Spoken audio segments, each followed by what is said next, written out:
تو میرے شوہر ایک بہت اچھے انسان تھے. مجھے ان سے کوئی شکایت بھی نہیں تھی.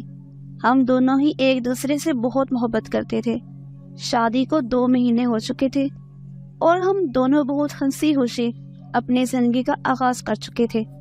دن گویا چٹکیوں میں گزرتے جا رہے تھے. مجھے اپنے شوہر کی محبت پر آنکھیں بند کر کے اعتبار تھا. میں جانتی تھی وہ کبھی بھی میرے علاوہ کسی اور لڑکی کی طرف آنکھ اٹھا کر بھی نہیں دیکھتے ہوں گے. مگر میرے سپنوں کا محل اس دن ٹوٹا. میرے بھروسے کی دیوار اس دن ریزہ ریزہ ہو گئی جب میں نے اپنے شوہر کا موبائل چیک کیا. اس دن میرے شوہر واش روم میں تھے اور ان کا موبائل بیڈ پر پڑا ہوا تھا. میں اس وقت اپنی پسندیدہ فلم دیکھ رہی تھی. ان کا موبائل میرے پاس ہی پڑا رہتا تھا. مجھے کبھی بھی اس کو دیکھنے کی تلاشی لینے کی ضرورت محسوس نہیں ہوئی تھی کیونکہ میں ان پر آنکھیں بند کر کے اعتبار کرتی تھی. اسی وقت ان کے نمبر پر کال آنے لگی. 2 سے 3 بار جب موبائل بجا تو میں نظر انداز نہ کر سکی اور موبائل یہ سوچ کر اٹھا لیا کہ ہو سکتا ہے کسی کو بہت ضروری بات کرنی ہو. جب اٹھا کر دیکھا تو اس میں کچھ عجیب سا نام جگمگا رہا تھا اور جیسے ہی میں نے موبائل کو آن کیا تو دوسری جانب کسی لڑکی کی آواز سنائی دی جو میرے شوہر سے کل ہونے والی ملاقات کا وقت پوچھ رہی تھی. میرے ہاتھ سے موبائل چھوٹ کر گر گیا. کتنی دیر تو میں بے یقینی کی کیفیت میں رہی. پھر میں نے خود کو یہ سوچ کر بہلایا کہ ہو سکتا ہے کہ ان کی کوئی کولیگ ہو, اسے ضروری کام ہو. زندگی میں پہلی بار میں نے اپنے شوہر کے موبائل کی تلاشی لی. اب میرے ہاتھ پوری طرح سے کانپ رہے تھے اور میں دل سے خواہش کر رہی تھی مجھے کچھ ایسا دیکھنے کو نہ ملے جو میری ساری خوشی کو کافور کر دے. پہلی بار میرے دل میں ان کے لیے شک پیدا ہوا اور جب میں نے ان کا موبائل کھول کر دیکھا تو تب مجھے اندازہ ہوا تھا کہ خفیہ چیٹ میں ان کے پاس ایک نہیں بلکہ کئی لڑکیاں ایڈ تھیں جن کے ساتھ وہ محبت کے اظہار کر چکے تھے. یہ بات میرے لیے کسی جان لیوا انکشاف سے کم نہیں تھی. میں پتھر کی مورت بنی رہ گئی جب وہ گنگناتے ہوئے واش روم سے باہر نکلے. میری حالت دیکھ کر وہ چونکے اور پھر میں نے روتے ہوئے ان کا گریبان تھام لیا اور ان سے پوچھا میری محبت میں کہاں کمی رہ گئی تھی جو آپ کو باہر تعلقات بنانے کی ضرورت پڑی. پہلے تو اس بات سے صاف مکر کے مگر جب انہیں اس بات کا یقین ہو گیا کہ میں سب کچھ اپنی آنکھوں سے دیکھ چکی ہوں تب انہوں نے مجھ سے معافی مانگی اور کہا کہ وہ آئندہ ایسا کوئی کام نہیں کریں گے. میں ان سے بہت محبت کرتی تھی اس لیے ان کی باتوں میں آ گئی مگر یہ میری محض خام خیالی تھی کہ وہ سدھر گئے ہیں کیونکہ وہ ویسے کے ویسے ہی تھے. ادھر بھی ان کی عورتوں کی کئی تعلقات تھے اور میرے سمجھانے بجھانے پر وہ الٹا غصہ کرنے لگتے تھے. مجھے کہتے میں تمہیں کس چیز کی کمی نہیں ہونے دیتا, تمہارے حقوق پورے کرتا ہوں, باہر میں جو مرضی کرو, تمہیں سے کوئی سروکار نہیں ہونا چاہیے. مگر میں بیوی تھی, ایک عورت تھی. کوئی بھی عورت اپنے شوہر کی کسی دوسری عورت میں دلچسپی کو کیسے برداشت کر سکتی ہے. دن اسی طرح سے بیتتے گئے. اب میری گود میں ایک بیٹا بھی آ گیا تھا. مجھے لگا تھا شاید بچوں کے بعد میرے شوہر سدھر گئے ہوں. پھر اوپر تلے کے 3 بچوں کی میں ماں بن گئی تھی. میرے شوہر میرے ساتھ بہت اچھے تھے, میرا خیال بھی رکھتے تھے, مجھے کسی چیز کی کمی محسوس نہیں ہونے دیتے تھے. مگر ان کے غیر عورتوں کے ساتھ تعلقات یہ میری برداشت سے باہر تھا. میں اندر ہی اندر گلتی جا رہی تھی, اندر ہی اندر مرتی جا رہی تھی.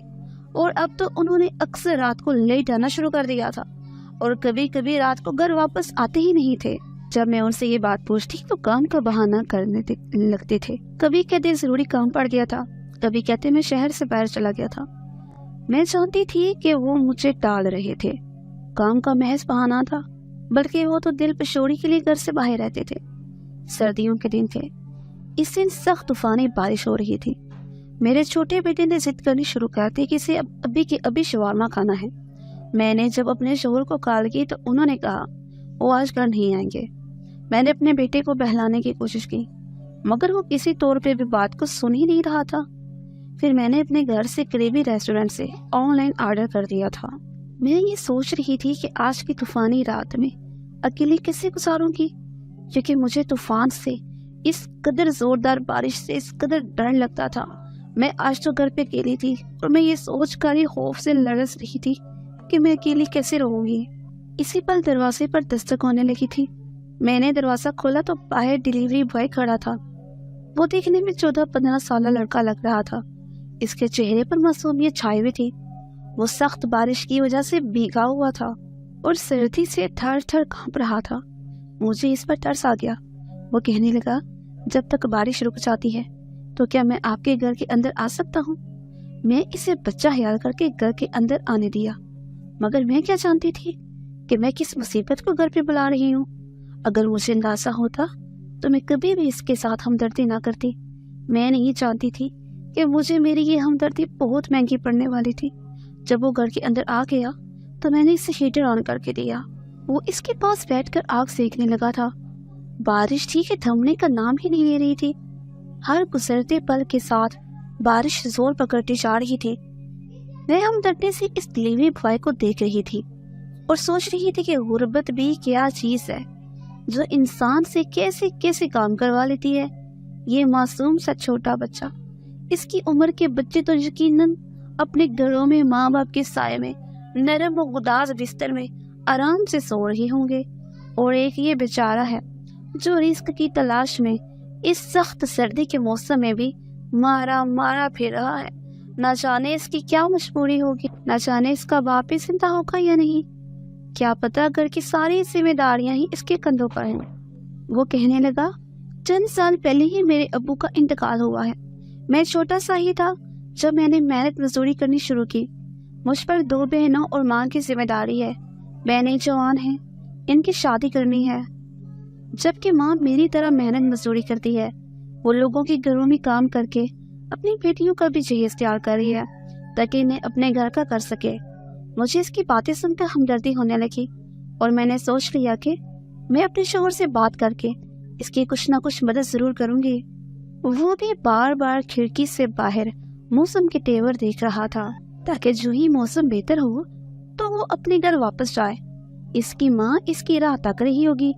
اس کے گھر میں کوئی موبائل فون نہیں تھا جو فون کر کے اپنے گھر خیریت کی اطلاع دیتا، اور میں سوچ رہی تھی کہ اس کی ماں کے دل پر نہ جانے کیا بیت رہی ہوگی، نہ جانے وہ اپنے بیٹے کی وجہ سے کتنی پریشان ہوگی۔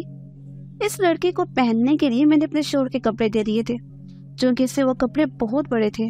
میرے دونوں چھوٹے بیٹے اس کو دیکھ کر ہنسنے لگے۔ میں نے انہیں ڈانٹ کر خاموش کروایا۔ جب میں نے دیکھا کہ بارش تو کسی طور پر بھی رکنے کا نام نہیں لے رہی تو میں نے دوسری کمرے میں اس کا بستر لگا دیا اور اسے کہا کہ آرام سے سو جاؤ، صبح چلے جانا۔ وہ مجھ سے میرے شوہر کے بارے میں پوچھنے لگا۔ میں نے اسے بتایا کہ آج وہ گھر پر نہیں آئیں گے، اگر آپ بھی چاہتے تو میں جانتی تھی انہوں نے مجھے اس لڑکے کی وجہ سے کچھ بھی نہیں کہنا تھا، کیونکہ وہ ایک چھوٹا بچہ تھا اور مجھے اسے کیا خطرہ ہو سکتا تھا۔ ہمیشہ کی طرح آج بھی میں اپنے کمرے کا دروازہ لاک نہیں کیا تھا اور ایسے ہی سو گئی تھی۔ رات کو نہ جانے کون سا پہر تھا، ایک انجانے سے احساس سے میری آنکھ کھلی تھی۔ مجھے اپنے چہرے پر کسی کے لمس کا احساس ہوا تھا۔ ایک پل کو میری ساری خصیات بیدار ہو گئی۔ بارش ابھی بھی زوروں پر تھی۔ وہ ہاتھ میرے چہرے سے ہوتا ہوا گردن تک جانے لگا۔ ایک پل کو مجھے خیال آیا کہ شاید میرے شوہر گھر پر آ گئے، مگر مین گیٹ تو میں نے اندر سے لاک کیا ہوا تھا، پھر وہ گھر کے اندر کیسے آ سکتے تھے؟ میں ایک دم ہڑبڑا کر اٹھ بیٹھی اور جب میں نے دیکھا تو وہ چھوٹا لڑکا میرے سامنے تھا جسے میں نے پناہ دی تھی۔ کمرے میں 0 نائٹ بلب جل رہا تھا اور اس کی روشنی میں کافی حد تک اس کا چہرہ نمایاں ہو رہا تھا، مگر اب میں اس کو دیکھ کر جیسے دہل گئی تھی۔ اس کے چہرے پر معصومیت کے بجائے سفاکیت نے لے لی تھی اور اس کی آنکھوں کی چمک کچھ اور ہی کہانی سنا رہی تھی۔ یکدم ہی مجھے اپنی غلطی کا احساس ہوا تھا۔ مجھے اسے اپنے گھر میں پناہ نہیں دینی چاہیے تھی، مگر اب بہت دیر ہو چکی تھی۔ اب کیا ہو سکتا تھا؟ وہ غلط ارادے سے میری جانیں پڑنے لگا۔ مجھے اب اپنی عزت کے لالے پڑ گئے تھے۔ جسے میں نے بچہ سمجھا تھا وہ تو اس وقت مجھے کسی طاقتور کے مشابہ لگ رہا تھا۔ میں خود کو بچانے کی ہر ممکن کوشش کر رہی تھی، مگر میری آنکھوں میں آنسو آ گئے تھے۔ آج تک میں نے کسی نامحرم سے بات بھی نہیں کی تھی، اور آج میرے ساتھ کیا ہونے جا رہا تھا؟ میں دل سے اللہ کو پکارنے لگی کہ وہ میری مدد کو آ جائے اور مجھے رسوا ہونے سے بچا لے، اور اللہ نے اسی وقت میری سن لی۔ مین گیٹ پر زور زور سے دستک ہونے لگی۔ جہاں یہ آواز سن کر میری جان میں جان آئی، وہیں پر وہ لڑکا بھی بوکھلا گیا تھا۔ وہ ڈر گیا تھا اور اب کی بار میرا فون بجنا شروع ہو گیا۔ میرے شوہر کی کال تھی اور وہ کہہ رہی تھی جلدی سے دروازہ کھولو۔ اب کی بار اس لڑکے کا چہرہ پیلا پڑ گیا تھا۔ وہ بہت ہی زیادہ خوفزدہ ہو گیا تھا۔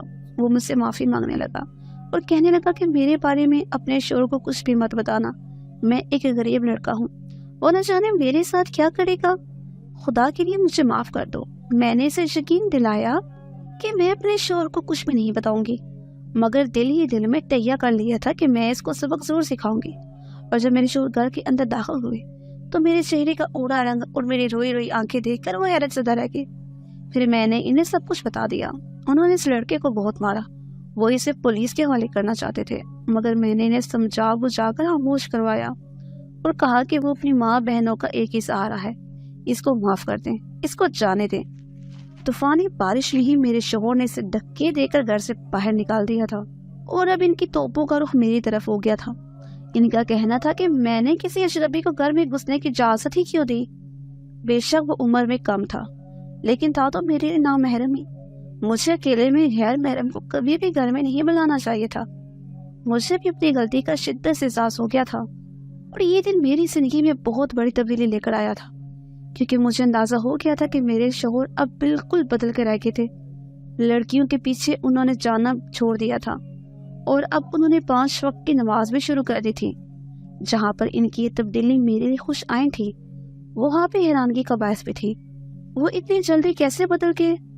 ایک دن جب میں نے ان سے یہی بات پوچھی تو وہ کہنے لگے کہ اس دن جب تمہارے ساتھ وہ حادثہ ہونے والا تھا، تب مجھے یہ احساس ہوا کہ جو کچھ میں دوسروں کی بہن بیٹیوں کے ساتھ کرتا ہوں وہ غلط ہے، اور اگر کل کو یہ سب کچھ تمہارے ساتھ ہوتا تو میں کیا برداشت کر سکتا تھا؟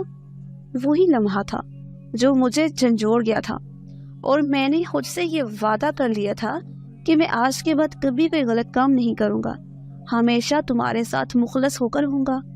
آج جو کچھ میں کروں گا کل کو وہ میری اولاد کے سامنے بھی آ سکتا ہے، اور اللہ نہ کرے کہ کبھی میری اولاد کے ساتھ کچھ بھی غلط ہو یا میری بیوی کے ساتھ کچھ غلط ہو۔